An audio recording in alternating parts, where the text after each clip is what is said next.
Yo, what's up guys, beside me here, a special dragon tournament is going on right now. You probably already know this, but in this video I want to share with you my strategy of going about it. First note is that you have to fight this dragon boss with only champion from the High Elves faction. If you do not obey that simple rule, you will not get points towards this dragon tournament. It's totally worth it to go for this one. For the first reason, you have 40 Prism Crystals to pick up right here, and 2100 points is the mark, at least for my tournament group, and that's where you should be. That's where the point you should aim for. No matter the level, you can do the dragon 20, less than 20, 25, or even hard mode like I'm going to show you in this video. This is the point you'll be aiming for. Even after you hit the 2100, there's another reason to keep pushing the dragon, maybe with your normal team, because these 2 whole days we have a boosted 3x chances of getting speed artifact. The best artifact set will normally come to the dragon 4. Still the best way to get speed in the game, well, if you're not have access to the other means of getting speed artifacts in the super end game now. So in this video I'm going to show you the team that is helping me do it. Yesterday's video for the Fire Knight, I had to drop down to level 20, right, to farm the Fire Knight, which has already ended. I did summon one and I got one little, what do you call it now, 1 star for the one of the TNMT champions I don't have, right? So that one was a boosted for the Savage sets. I found it at level 20 and I showed you that team that made it possible for me. This time around is the dragon turn, and I did not want to farm it at 20 because I wanted boosted chance of getting speed artifacts. So I tried to put together a team that can do it on the highest difficulty of the dragon. I checked on my videos list if I've already put on a High Elves dragon team. High Elves only dragon team, I have not. So let me just put this one for the record. This is my High Elves only dragon hard mode 10 team that can probably do it in a reasonable time, right? So it comprises of not just crazy legendaries and mythicals, also some, it also showcases 2 epics that most players will have access to, and only those 2 epics you need no matter what you're farming, whether it's dragon 20, 25. If you have these 2 epics, this particular event will be much easier for you. If I use my filter, turn on all, and go to factions for High Elves only, show me all the champions available. If I take off these legendaries, let's talk about the epics first of all, right? Turn on epics and rares, or let me just leave all of them on, but I want to go towards these epics and rares. The first one that calls my attention is the leader. Either you use him as the leader for 21% in aura dungeons, or you use this one. This one is better, 25% for Tayrel as the leader slot defense. That's if you don't have a speed aura like you would normally not have if you are relying on epics and rares. And let's not forget about a reviver if people will die in your wave clear as you go along. And then you have 1 more slot for either a damage dealer. Since you have a reviver, you have a speed booster, you need 1 more damage dealer to make it happen. And for that, I'm relying on Neldor, who is an amazing damage dealer, and this team alone can get you through dungeon 20, get you through the dungeon 25 if you have good gear. It's not just the champions that matter, the gear also matters a lot. So your apothecary has to be fast. Your savage set built on royal guard, so you can ignore defense and nuke through the waves real quick and get to the boss, and also do the same nuking on his this one, right? Damage based on his max HP, right? No, but damage based on enemy max HP hits right here that you need on this champion. These are the team that can possibly do it at the lower level 20, 25, or even hard mode.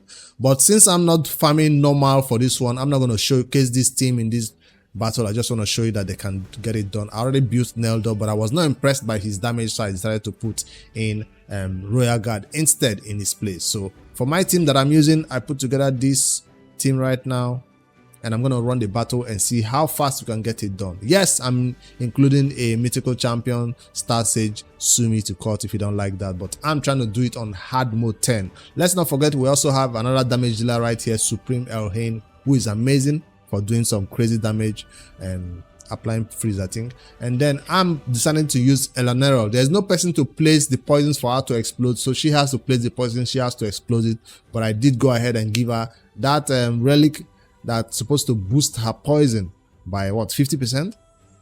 So hopefully that helps us. If you want to add an arbiter as your default reviver, you can do that if you don't have a Galekia. So a reviver will be needed, although she might be the one going down during the boss when the boss begins to hit hard.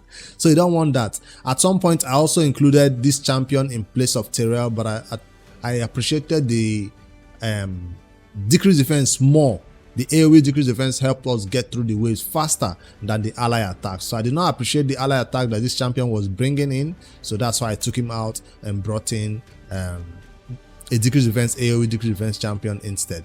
Let me know in the comments which champions you're using to beat this content. There's one champion I did not get a chance to try out for the first time in this battle, and that was supposed to be this Strategist Isling. Maybe it's not even needed for this content. Tanky shield, ally protected, supposed to keep us alive, but I have enough. I don't need protection. Now if people are dying and dropping like flies, I might need a tanky champion like that to get me through this content. But for now, I'm safe through this battle. Let me select them again and run the battle. So I just wanted to break down the team a little bit so you understand. I brought in the decrease defense AoE to get through wave 1 and wave 2 real fast. Then I might even use it once and not use it again. Let me check the presets. It's quite important that it's available in the next wave. Use it once, don't use it anymore. Hopefully it's available in the next wave. Normally we kill them too fast and it's not available. Also this one, use it once, open with it. If I say don't use it again, we might not have decrease defense during the battle.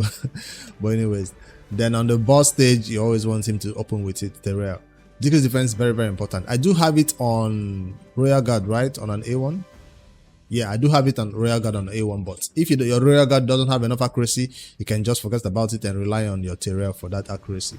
Now, Lissandra was doing her skill, this one on the boss, which is not going to deplete the boss's turn meter, so I'm going to turn that off entirely.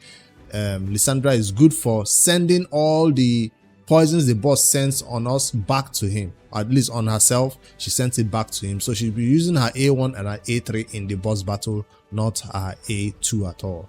Alright, as for Eleanaril, you know what to do. She's placing bombs. She's placing poison, she's exploding them. That's the two skills she rely on. Just in case she's not using it in order, I have to number it so she use the right thing. And Galekia is allowed to do everything except switching metamorph. So he's not going to even do the metamorph on auto. So if you don't trust him, you can go ahead and turn it off. But I trust he's not going to even metamorph once during this battle. Alright, let's run it and see how it goes. Super rates on. Stage 10, Dragon, hard mode. Lissandra is very, very good at boosting our turn meter, so we sometimes overlap them, go numerous turns before they can even get one turn. And down goes the first wave. Oh, the first time I tried it, I cleared them in one hit. This time around, they survived. Tayrel will not use his skill. Hopefully, we wasted enough time for Tayrel's decrease defense to be available in the next turn. That's what I wanted.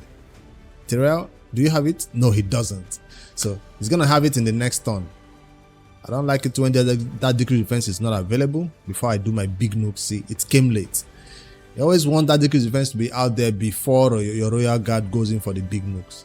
So how come Royal Guard is resetting? Maybe Royal Guard is in merciless set. As you can see, it's decreasing the cooldown of his skills. That's why Tayrel is not able to catch up with the Royal Guard. Maybe Tayrel is relentless. No, I wanted him to contribute damage, so I decided otherwise. So that's a less than 1 minute run for the first and second wave, which is good. As long as it can be a 2 minutes or so, we're landing the poisons, we're taking hits. Due to the Galekia's block debuff buff, we're not getting the poison, so you've been sent back with the Lissandra. Place it up again. We're always getting healed back to full with that Galekia, so you might need a healer else. Big news are coming. Almost 1 million on that Royal Guard. We have the revives on standby.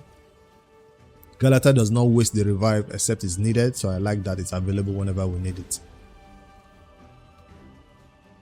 Boom. No poisons on us, which is good. We're safe, still going. It's gonna be almost a 2 minutes run. Almost a 2 minutes run. Extra turns right here. Nuke. I like that. And it's over. So this is the team I'm going to use to run this battle over and over again till I hit that 2100 points. And then when I hit that point, I might keep farming it if I still need more speed artifacts. And yeah, that's what I wanted to showcase in this video. And finally, when I hit that 2k 2100 points, I can go ahead to my summoning portal right here, summoning pool, and these are the champions available. The headline champion that most players will be looking forward to getting: Fyna, Blade of Aravia, and Swampspeaker Ziklik right there. Two Unity champion, faction Unity champions right here that you can add to your roster. They are a little bit better than normal legendaries, and they do have some special abilities if you put them together in a team with other champions from the same faction, this time High Elves. So I wish you good luck if you're summoning or saving it for a future date. I'm going to be summoning because I do need these 2 faction Unity champions. I don't have any of them. I'm going to try my luck. Yesterday I wasn't blessed by that, so it gave me a 1-star, but today hopefully my luck shines and I'll summon it again in a shot.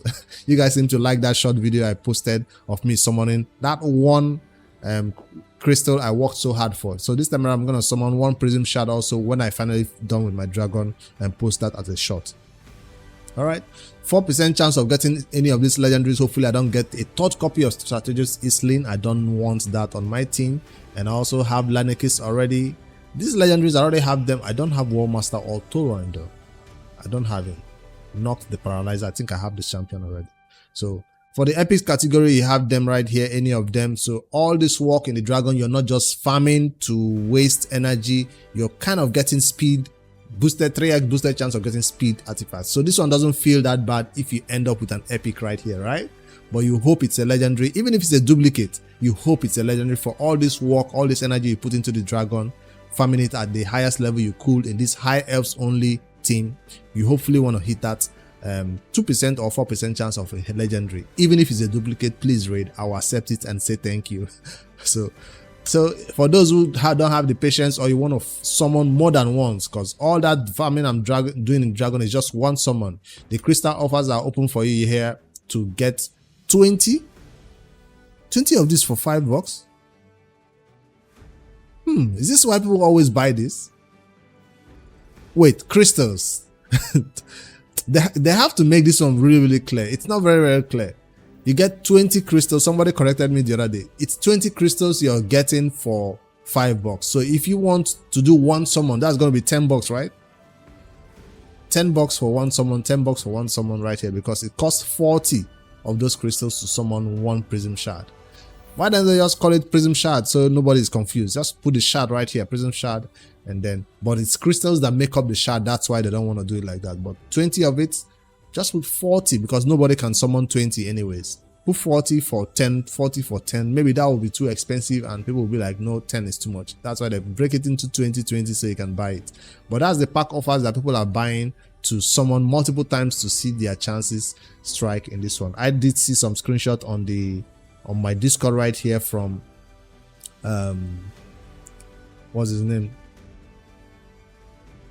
getting War Master or Tayrel, and who else did he get? Swampspeaker Zikli, spending on those crystal offers and getting their luck. So I'm just gonna do the free to play way, fight the dragon, summon once, and call it a day. One more event going on that you should probably be aware of if you've forgotten by now. You have a guaranteed chance of getting this Lady Mikage epic champion if you still need Lady Quillen, and she's the last one or one of the ones you need to fuse your Lady Mikage. For 40 ancient shard only, you get a guaranteed chance to obtain this champion. So don't forget about that event that is still going on right now in raid. All right, that's all the information I wanted to share with you. I'm going to load up some energy, keep farming that dragon, and until I get that event done, then I'll summon it in a short video and post for you guys to see what I get. Hopefully this time I get a legendary.